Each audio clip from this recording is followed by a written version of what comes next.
अहम खबर आपको बता दूं, एक नाम आप सुन रहे हैं जो सुसाइड नोट में आया है। टीवी 9 भारतवर्ष पर बलबीर की पहली तस्वीर देखिए। बलबीर को गद्दी दिए जाने के बारे में सुसाइड नोट में कहा है, अगर ये उन्हीं का लिखा हुआ है, नरेंद्र गिरी ने, महंत नरेंद्र गिरी के सुसाइड नोट में बलबीर का जिक्र है और ये है बलबीर। सुसाइड लेटर में बलबीर को घोषित किया गया उत्तराधिकारी। कौन है ये बलबीर? क्योंकि अगर बलबीर जिनका जिक्र बार बार हो रहा है, आप ये भी देखना पड़ेगा आपको कि इसमें सुसाइड नोट में किसका आपको मोटिव दिखाई दे रहा है? नफे का। अगर आप नफे का मोटिव देखें तो बलबीर का जिक्र बार बार होता है और कहा जा रहा है बलबीर को गद्दी दे दिया जाए, बलबीर का ध्यान रखा जाए। बलबीर का ध्यान जरूर रखिएगा।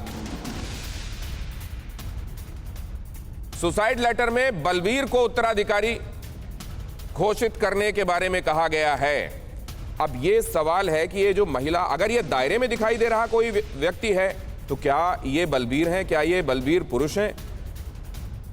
देवकीनंदन ठाकुर जी के पास मैं जाता हूं। देवकीनंदन ठाकुर साहब, ये सुसाइड नोट आपको प्राइमा फेसी रिलायबल लग रहा है क्या?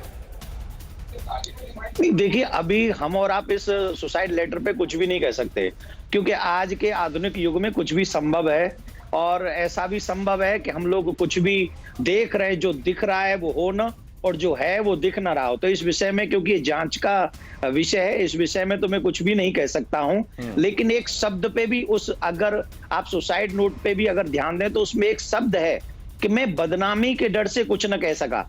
क्यों? क्योंकि बदनाम होने के आगे मैं किस को जाके जवाब देता।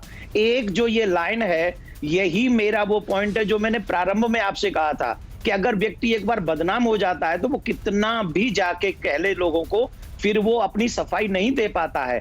और ये बात हम सब जानते हैं कि संत, महात्मा, धर्म प्रचारक, कथाकार, इनकी छवि सब तो कुछ ये बताइए देवकीनंदन जी कि आज अगर मेरे बारे में मेरी तस्वीर को मॉर्फ करके कोई किसी के साथ लगा दे और वो कहे कि कल मैं आपके पास आ रहा हूं, मुझको अमुक चीज दीजिए वरना आप देख लीजिए, तो क्या मेरे पास, मैं इतना कमजोर हो जाना चाहिए मुझे कि मैं जाऊं और फिर उस खुद को समाप्त करने के बारे में सोचूं? और वो भी तब जब पीएम मेरे परिचित हो, तो वो भी तब जब मैं जानता हूं कि अपनी बात चाहूं तो मैं पीएम तक भी पहुंचा सकता हूं। मैं आपको गौतम जी एक बात कहना चाहूंगा। बहुत अच्छी जगह पर ये पॉइंट आपने दिया है। आप ये समझिए, स्पेशली आपकी लाइन में और आध्यात्मिक लाइन में बहुत बड़ा अंतर है।